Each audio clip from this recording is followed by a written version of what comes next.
ओम नमः शिवाय। हर हर महादेव। जय शिवा शंभू।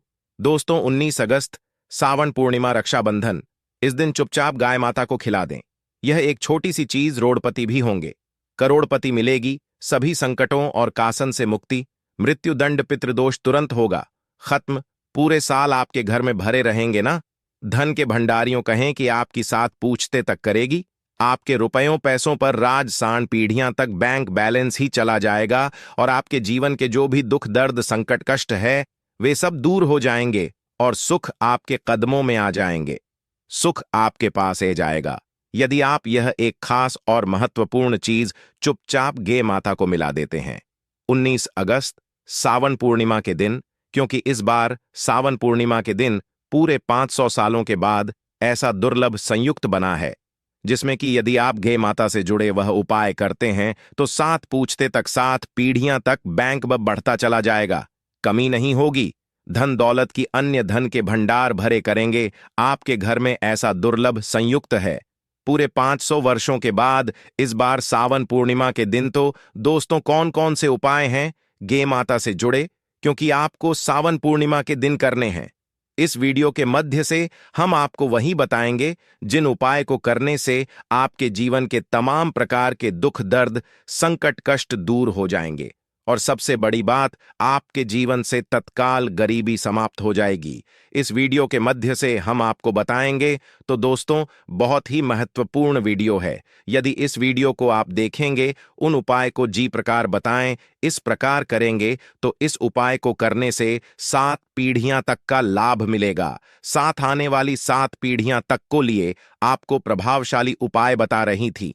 7 पीढ़ियां तक फायदा मिलेगा। इस उपाय को करने से बैंक बैलेंस कमी नहीं होगी, दुख दूर हो जाए, हाथों हाथ सुख हाथ के कदमों में ए जाएंगे। इतना शुभ संयुक्त बना है गे माता से जुड़े उपाय करने का। इस बार सावन पूर्णिमा के दिन तो दोस्तों कौन कौन से उपाय हैं, पूरा वीडियो देखना। पूरा वीडियो देखोगे तो यह लाभ मिलेगा। बीच बीच में से वीडियो देखोगे तो कोई लाभ नहीं मिलने वाला है। यदि आप चाहते हैं कि धन से आप माला माल हो, जैन गरीबी समाप्त हो जाए और आपकी अन्य धन के भंडार बने रहे, तो पूरा वीडियो देखकर ही जैन सबसे पहले तो आपसे रिक्वेस्ट करते हैं वीडियो को लाइक कर दें सबसे पहले और सच्चे दिल से कमेंट्स बॉक्स माता लक्ष्मी जय गौ माता आवश्यक लिख देना, जिससे समस्त मनोकामनाएं पूर्ण हो जाएं। और साथ ही साथ वीडियो को दोस्तों के पास शेयर जरूर करना ताकि और लोगों का भी भला हो। यदि और लोगों की भला के बड़े में आप सोचेंगे, भलाई के बड़े में सोचेंगे, तो आपका भला अपने आप हो जाएगा। यह मान ले शेयर दूर कर दे ज्यादा से ज्यादा वीडियो को। तो दोस्तों, सबसे पहले तो आपको बता दें गाय माता के उपाय बताने से पहले कि हिंदू पंचांग के अनुसार पूर्णिमा आने वाली है। धार्मिक ग में इस दिन स्नान तक और दान का विशेष महत्व है। सावन पूर्णिमा के दिन यह पर्व गुरु के प्रति सम्मान और आभार प्रकट करने के लिए हर साल सावन मास की पूर्णिमा को मनाया जाता है। गुरु शब्द का अर्थ होता है अज्ञान के अंधकार को दूर करने वाला गुरु। अपने ज्ञान से शिष्य को सही मार्ग पर ले जाते हैं और उनकी उन्नति में सहायक बनते हैं। सावन पूर्णिमा इस दिन जो भी आप उपाय करेंगे, किसी भी प्रकार के कोई उपाय करेंगे तो उसका प्रभाव, उसका असर आपको 100% मिलता है। प्रभावशाली उपाय जो भी आप करेंगे उसका अब आपको अवश्य देखने को मिलेगा। जहां दोस्तों आपको बता दें, और गुरु एक ऐसा शब्द है जो ज्ञान प्रेरणा और मार्गदर्शन का प्रतिबिंब है। गुरु वे होते हैं जो अंधकार में प्रकाश लाते हैं, अज्ञानता को दूर करते हैं और हमें जीवन का सही मार्ग दिखाते हैं। सावन पूर्णिमा, जिसे सावन माह का आखिरी दिन भी कहा जाता है, जिसे सावन पूर्णिमा के नाम से भी जाना जाता है, हिंदू धर्म का एक महत्वपूर्ण त्योहार होता है। हिंदू कैलेंडर के अनुसार यह त्योहार हर साल के सावन मास की पूर्णिमा को मनाया जाता है। इस वर्ष सावन पूर्णिमा 19 अगस्त 2024 को मनाई जाएगी। सावन पूर्णिमा का महत्व भाई और बहन के पवित्र संबंध का प्रतीक है। इस दिन बहिनें अपने भाई के प्रति कृतज्ञता व्यक्त करते हैं। यह पूर्णिमा भाई बहन के रिश्ते को मजबूत करती है। इस दिन बहनें अपने भाई की कलाई पर राखी बांधती है और उनकी लंबी उम्र के लिए कामना करती है। प्रेम और मार्गदर्शन के लिए उनका सम्मान करते हैं। सावन पूर्णिमा भाई बहन के रिश्ते की डोर को मजबूत करते हैं मनाया जाने वाला पर्व है। आइए इस लेख में जानते हैं कि इस साल के सावन पूर्णिमा की तिथि क्या है और साथ ही सावन पूर्णिमा के इतिहास और महत्व के बारे में जानेंगे। सावन पूर्णिमा सावन मास की पूर्णिमा 19 अगस्त 2024 के दिन है, इसलिए इस साल सावन पूर्णिमा 19 अगस्त को मनाई जाएगी। पूर्णिमा तिथि की शुरुआत 18 अगस्त शाम जो 5 OS ईना मिनट से होगी। इसका समापन 19 अगस्त को रात 9 बजे पर होगा। दोस्तों, इस दिन आपको क्या करना चाहिए? इस दिन और मछलियों को आटा दाना आपको अवश्य खिलाना चाहिए। पक्षियों के लिए, पशुओं के लिए आना, मन्नत का आपको एंड अपने का आपको व्यवस्था करनी चाहिए। और साथ साथ श्रवण पूर्णिमा के दिन चंद्रमा अपनी पूर्ण कलाओं में होता है। इस दिन चंद्रदेव की पूजा करने से चंद्र दोष से मुक्ति मिल जाती है। तो दोस्तों, यदि आप चाहते हैं कि आपके जीवन से हर प्रकार के दुख दूर हो जाए, तो दोस्तों आप क्या करेंगे? आप चंद्रमा को एक पत्र में एक तो लौटे में कच्छ दूध अर्पित कर दें। जब भी चंद्रोदय हो, पूर्णिमा की रात ऐसा करने से ऐन धन की बरकत होती है, घर में धन प्रताप के योग्य बनते हैं और समस्त दोष से भी छुटकारा मिल जाता है। और इस दिन भगवान विष्णु और माता लक्ष्मी की पूजा का विधान है। विधि विधान से, श्रद्धा भाव से भगवान विष्णु जी माता लक्ष्मी के दर्शन करें, पूजा करें, आरती उतारें। ऐसा करने से सुख, धन और समृद्धि की प्रताप होती है। व्यक्ति जो कि गमा में भगवान शिवा की विशेष पूजा अर्चना की जाती है, तो इसलिए आप सावन पूर्णिमा के दिन भगवान भोलेनाथ का भी अभिषेक करना चाहिए। कुछ ना बने तो एक लोटा जल अवश्य अर्पित कर दें। यह भी ना बने तो दोस्तों उनके दर्शन जरूर करनी है। भगवान शिवा और मां पार्वती के समस्त कार्य आपके पूर्व ऐन हो जाएंगे। और दोस्तों, बात करें कि गे माता से जुड़े कौन कौन से उपाय आपको करनी चाहिए सावन पूर्णिमा के दिन, जिससे समस्त मनोकामनाएं पूर्ण हो। 7 पीढ़ियां तक धन दौलत बढ़नी चली जाएगी, आपकी 7 पूछते तक करेगी। आपके रुपयों पैसों पर राज, तत्काल गरीबी समाप्त हो जाएगी। सभी दुख होंगे दूर और सुख आपके कदमों में होंगे। तो दोस्तों, शुरू करते हैं गे माता से जुड़े कौन कौन से उपाय जो क्या सावन पूर्णिमा के दिन अवश्य करनी चाहिए। चलिए शुरू कर दे दोस्तों। सनातन परंपरा में गे माता, गंगा और गायत्री का बहुत ज्यादा धार्मिक महत्व है। मान्यता है कि 2 माता के शरीर पर 33 कोटि देवी देवताओं का वास होता है। गौ माता की सेवा एवं पूजा करने वाले जातक पर इन सभी देवी देवताओं की कृपा बरसाती हैं। वह सेवासी सिर्फ इस जन्म के बाल की पूर्व जन्म के भी दूर हो जाते हैं। प्रत्येक सुबह जब आपके घर में भजन बनना प्रारंभ हो, तो सबसे पहले बनाई गई रोटी को आप गौ माता के नाम से निकाल दें और भजन करने से पूर्व घूमता को इस रोटी को खिलाएं। यदि संभव हो तो काली गाय माता को खिलाएं। यदि काली गाय माता ना मिले तो सफेद गाय माता को भी आप मिला सकते हैं। यह पूजा और मांगलिक कार्य में गौ माता या उनसे जुड़ी चीज जैसे गाय माता का गोबर, गोमूत्र, ग माता का दूध, दवाग माता के दूध से बना घी अवश्य शामिल करें। इससे आपको उन्हें प्रभाव की प्रताप होगी। सनातन परंपरा के अनुसार जी घर में गाय माता होती हैं, उसे घर से जुड़े सभी वास्तु दोस्त स्वतः ही समाप्त हो जाते हैं।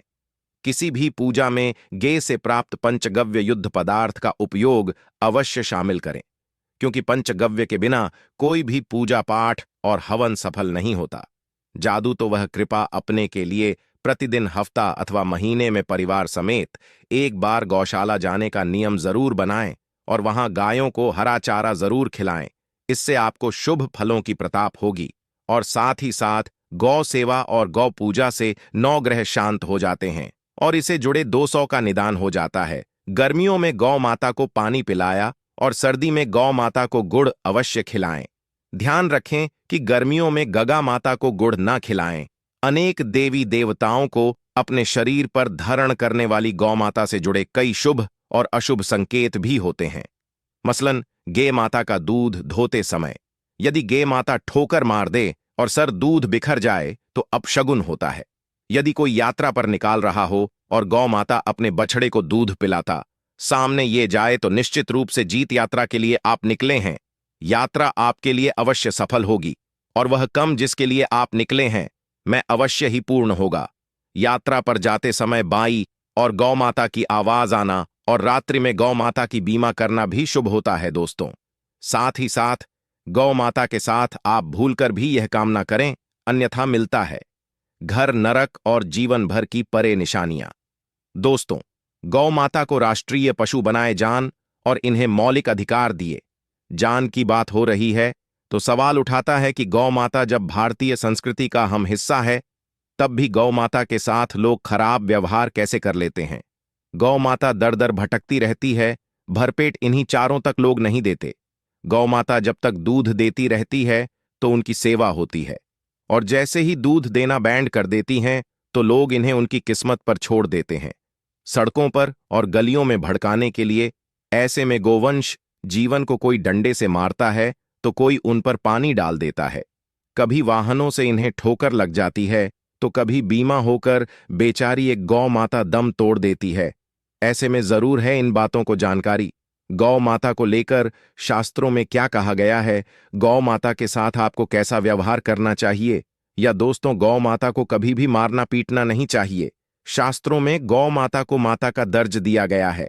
गौ माता को कटने पीटने वाला, माता को काटने पीटने वाले के समाज पाप का भाग माना जाता है। ऐसे घरों को नरक लोक में वर्षों तक कष्ट भोगना पड़ता है। अगले जन्म पशु यानी मैं मिलता है। कथा है कि गौतम मुनि ने गलती से गौ माता को डंडा मार दिया था, जिससे गौ माता की मृत्यु हो गई थी, और इस पाप से मुक्ति के लिए इन्हें वर्षों तक तपस्या करनी पड़ी। भगवान श्री कृष्ण जी ने बेल स्वरूप में आए व्रत असुर का वध कर दिया था, जिससे मुक्ति के लिए भगवान श्री कृष्ण को संपूर्ण तीर्थ को एक कुंड में बुलाना पड़ा, और इस कुंड में स्नान से वह पाप मुक्त हो गई थी। या दोस्तों, साथ ही साथ जो लोग पानी पी रही गौ माता को भागते हैं, वे घर पापी के भाग्य बनकर नरक भगते हैं, ऐसा पुराण में बताया गया है। जबकि 2 लोग के माता के लिए प्याऊ और 4 बनवेट हैं, वह मां भाग्यवान होते हैं। ऐसे लोग घर पाप से मुक्त होकर स्वर्ग का जाते हैं और बड़े ही धनवान कल में जन्म लेकर सुख भगते हैं, और साथ ही साथ आराम कर रही गौ माता को कष्ट देकर कभी भी उठाना नहीं चाहिए। कहते हैं कि जिस स्थान पर गौ माता बैठी है, वहां से नकारात्मक ऊर्जा समाप्त हो जाती है। गौ माता के बैठने की जगह को जो लोग नियमित साफ रखते हैं, वे पूर्व जन्म में किया गए जान अनजाने में बापू से मुक्ति हो जाते हैं, और वह लोग में ठान पाते हैं। गौ माता को डंडा मारकर उठाना, पानी डालकर उठाने से मनुष्य पाप का भाग बनता है, और अगले जन्म में उसे दर दर भटकना पड़ता है। और साथ ही साथ शास्त्रों में बताया गया है कि गौ माता का दूध उसके बछड़े के लिए होता है। माता के बछड़े से बचा हुआ दूध ही मनुष्य को लेना चाहिए, लेकिन कुछ लोग एक बार गौ माता को तोहू लेने के बाद फिर से बचाने के लिए बचा हुआ दूध भी दूर लेते हैं। ऐसा करना घर पाप कहाँ जाता है। ऐसे दूध को दुखन वाला और ग्रहण करने वाला दोनों ही पाप की भाग बन जाते हैं। दोस्तों, साथ ही साथ शास्त्रों में कहा गया है कि गोवंश यानी गौ माता और बेल के पीठ पर नहीं बैठना चाहिए। इनके पीठ पर बैठने से मां बाप लगता है। ऐसे लोगों को नरक की यातना भुगतान पड़ती है। एकमात्र महादेव के अंश के उत्पन्न नदी ही गोवंश है जी, पर स्वयं महादेव और महादेवा सवारी करती हैं, क्योंकि नंदिनी ने स्वयं अपनी इच्छा से महादेव की सवारी बनना स्वीकार किया था। और सबके साथ शास्त्रों में गौ माता के दान को बहुत ही महत्व दिया गया है। लेकिन ऐसी गौ माता का दान कभी नहीं करना चाहिए जो बुद्धि और बीमा हो। कठोपनिषद में नचिकेता की कथा भी इस संदर्भ में है कि जी नचिकेता ने पिता द्वारा बुद्धि गौ माता को दान करने पर आपत्ति जताई थी। दूध देने वाली और बछड़े सहित जो लोग गौ माता का दान करते हैं, वह महान पुण्य को प्राप्त करके स्वर्ग में इस स्थान पाते हैं। दोस्तों, साथ ही साथ सूर्य चंद्र मंगल या शुक्र की यूटी रहो तो पितृदोष होता है। यह भी मान्यता है कि सूर्य का संबंध पिता से, मंगल का संबंध रक्त से होने के कारण सूर्य यदि शनि राहु या केतु के साथ स्थित हो या दृष्टि संबंधी हो, तथा मंगल की यूटी राहु या केतु से हो, तो तेरा दोस्त होता है। इस दोस्त से जीवन संघर्ष में बन जाता है। यदि पितृदोष हो तो गौ माता को प्रतिदिन या किसी भी एकादशी को या किसी पूर्णिमा के दिन या अमावस्या को रोटी घोड़चार आदि खिलौने से पितृदोष से समाप्त हो जाता है।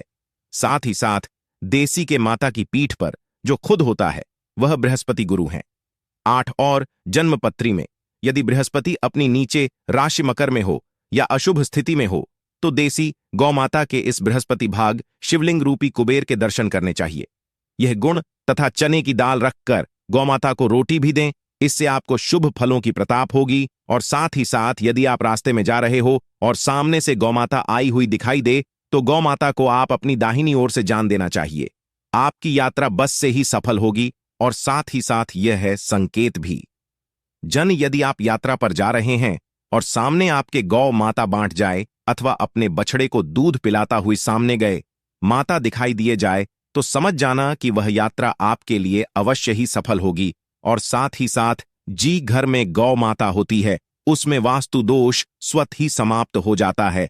और साथ ही साथ आपको बता दें कि गौ माता को आप जो भी रोटी बनाएं प्रतिदिन ताजी रोटी ही बनाएगी। माता को अगर आपने रोटी बनाई है तो कोशिश करें कि उसे रोटी को आप तुरंत ही गौ माता को दे दें। अगर आप उसे रोटी को रख देंगे और उसे रोटी को अगले दिन देंगे तो वह रोटी वासी मण जाएगी। गे माता को कभी वासी रोटी ना दें।